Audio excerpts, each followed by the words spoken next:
He was born in 47. We lived in Washington, D.C., and there were just the beginnings of these kind of facilities, like Shangri-La. So my mom and dad started getting familiar with those programs. And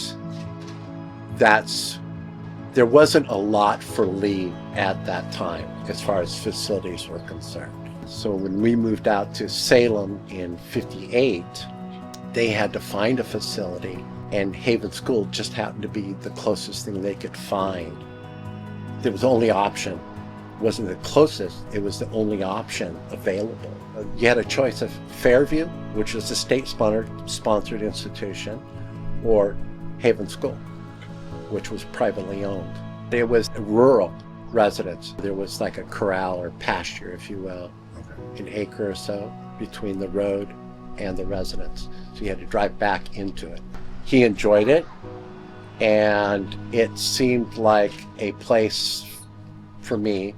It seemed like a place for him to go kill time. It was kind of like a daycare. They were doing the basic rudimentary, learning letters, colors, shapes, very, very rudimentary stuff. My dad worked for the federal government. They had learned a lot about facilities for special needs, people with special needs back in Washington. Okay, so when they got out here, they started talking to other parents about the possibilities. They did not have this experience or background like my mom and dad had, right? So they start sharing. It's like, what do our kids need? Oh, they need this and this and this and this. Okay, that's all possible. So you have this facility doing this, you have this facility doing this, you have this facility doing this. Why not have a facility that can do it all? You cherry pick from the different facilities and programs that are available, and you put it together under one roof. And Haven School wasn't fulfilling that, nor were they going to, because it was just very private. It wasn't open to the parents helping, that kind of participating. It was just held to a handful, a family thinking, we can do something.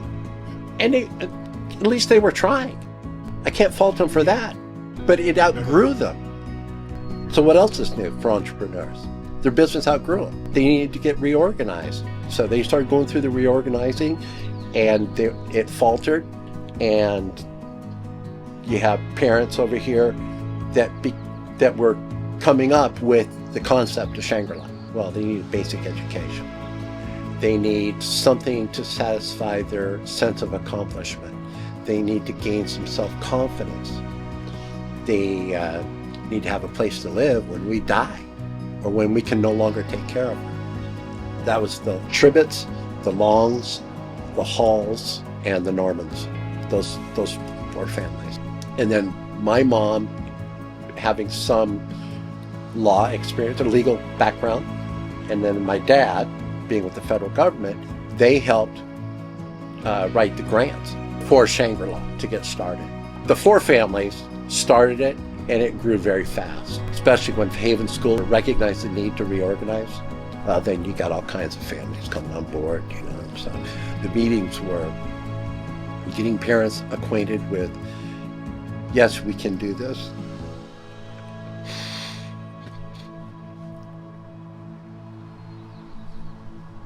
Yes, we can do this, and asking for funds.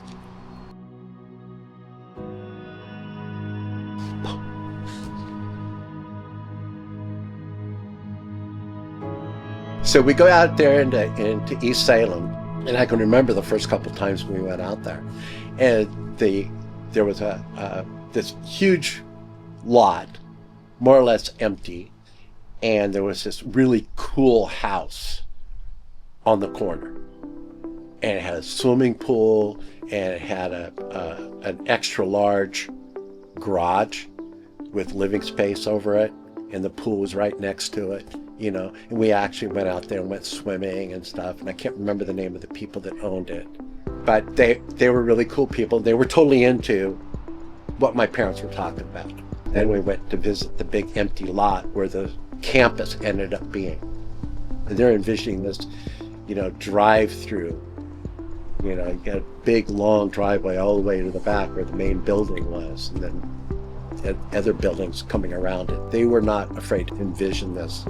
And then the other parents got out there and looked at it and go, yeah, let's do this. And some of them had to take seconds on their mortgages to do this. Oh, we all helped. Even as kids, we were out there, freaking wheelbarrows, stupid shovels. We broke ground. Everybody helped, whether it was painting or landscape. I mean, even my little brother and I were out there, for crying out loud. You have to hire a couple people, electrical contractors, plumbing, but there was a lot of things they didn't have to hire people to do. They did it themselves. I mean, this was coming out of people's pockets.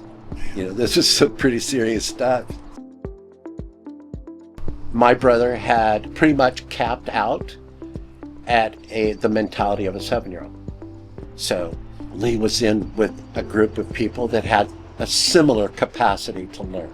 They were picking up where Haven School started them. They continued on. So they had to learn how to read. It was just a progressive education, just like everybody else, just at a different pace. So you had this group that could work at this pace. They had this capacity, and you had this group over here with a different capacity.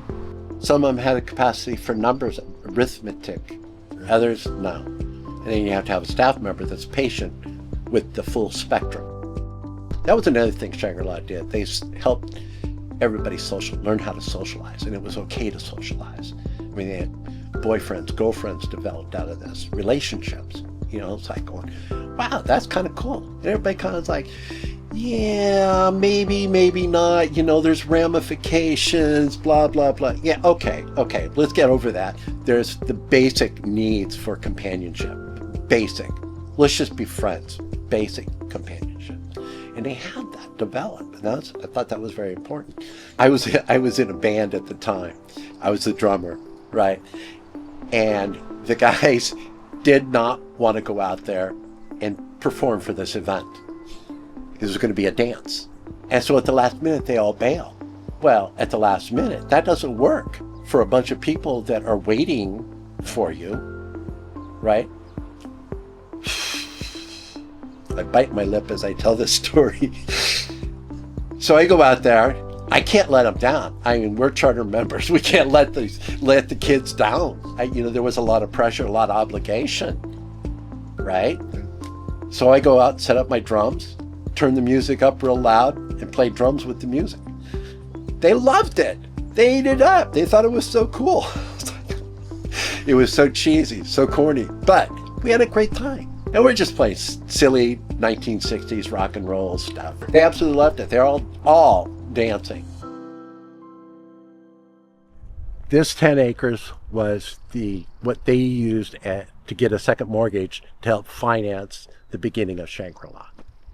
So over here, you can see the fence, the pine trees, fir trees, this empty lot, and then back this way about 700 feet. You can see that little tree over the top of that house back there. Mm-hmm. That's almost 700 feet. Down to just beyond this house was the other corner of the property. That was 10 acres. This empty lot was the house. About halfway up that fence was Lee's bedroom where it was placed. And Lee lived here from the time he was about 15 years old until he was 35. So about 20 years. And he loved playing basketball right about where this corner of this house was. That's where the basketball hoop was. He loved playing basketball. Loved playing basketball. Loved the Trailblazers. They participated in the leagues that were available at the time. So there was not leagues of special needs. Was it Shangri-La sponsored? Not so much, but it was everybody on the team was from Shangri-La. I feel like I've seen pictures of like the Shangri-La logo, but I'm like... That's because a parent put it on there, not because Shangri-La put it on there. Don't confuse the competition. Their idea of competition was going up against another team, period. Not necessarily winning. That wasn't part of the equation. It was competing, playing just like everybody else. I'm normal. I fit in. They had their own bowling team, for crying out loud. They had their own jerseys and everything. They loved that. That was a big deal. We went bowling. Greg got a stripe. Greg got a stripe. And then one of the other things was, see if I can remember this exactly. Gonna get cheeseburgers and Shirley's paying. That's what Lee would say. Not Mom, Shirley. Shirley's paying. Okay. Cute. Okay, cool. Kudos to the parents for convincing a coach to compete. It was a difficult thing back then because there were labels. It's like grade school kids, you know, they get indoctrinated with the, you gotta score, you gotta win, you know. These kids didn't need, I mean, win would be nice, but that's not why they were out. They just wanted to participate along with everybody else. And we gave that to them. So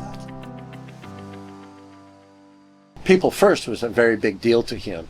This is all building self-confidence.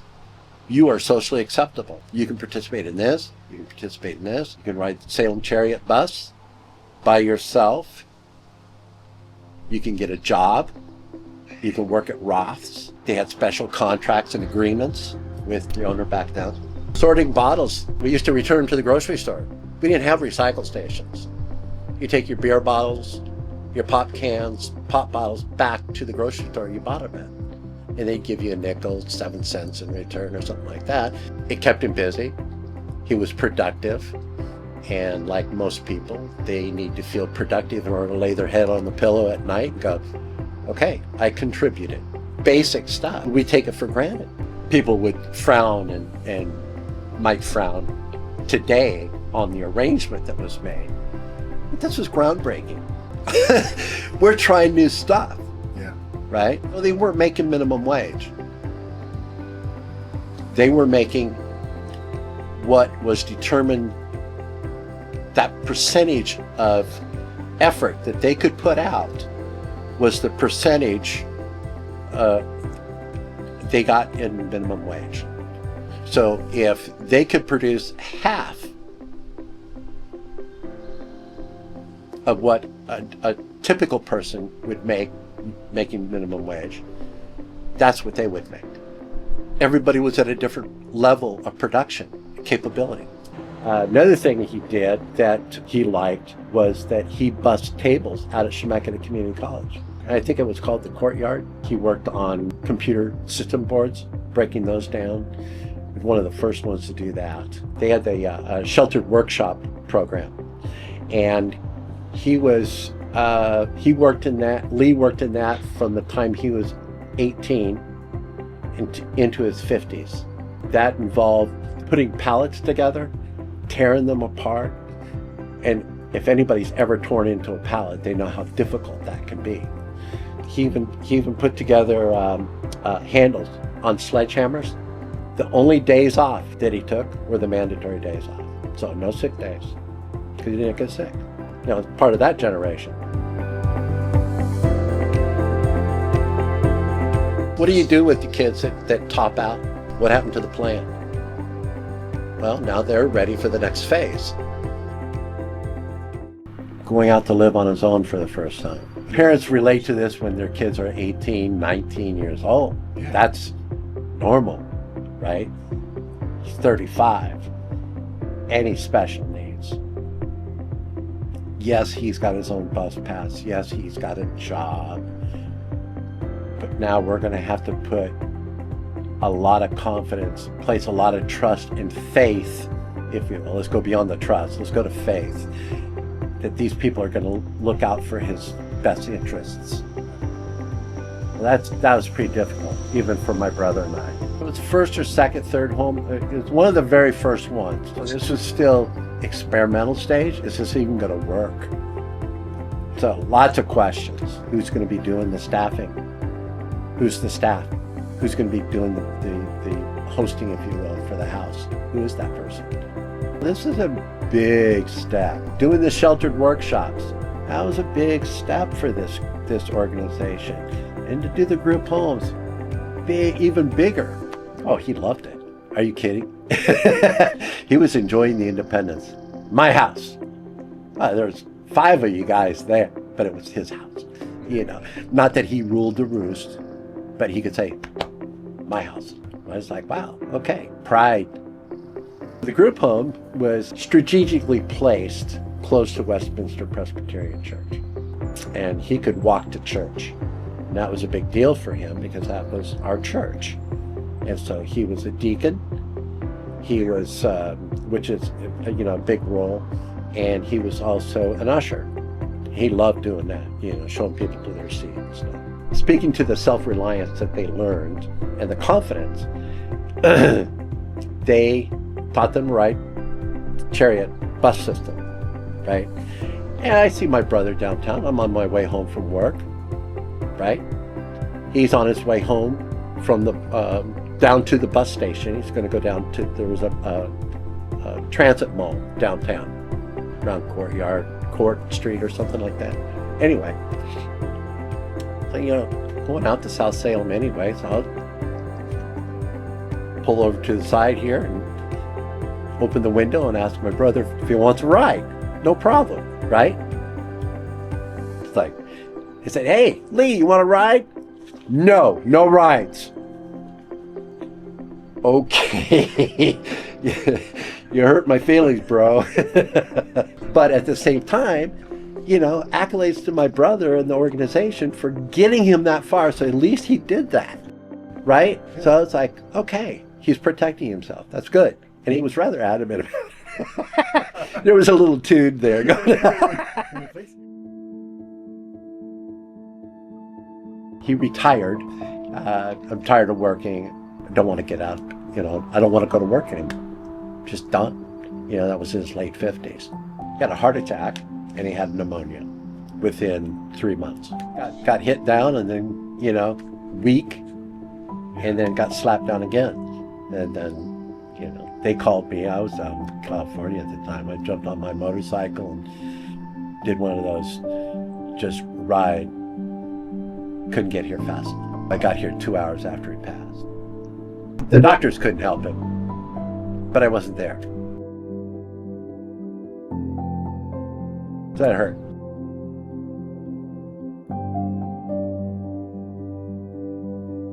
Lee's life without Shangri-La would have been one without confidence.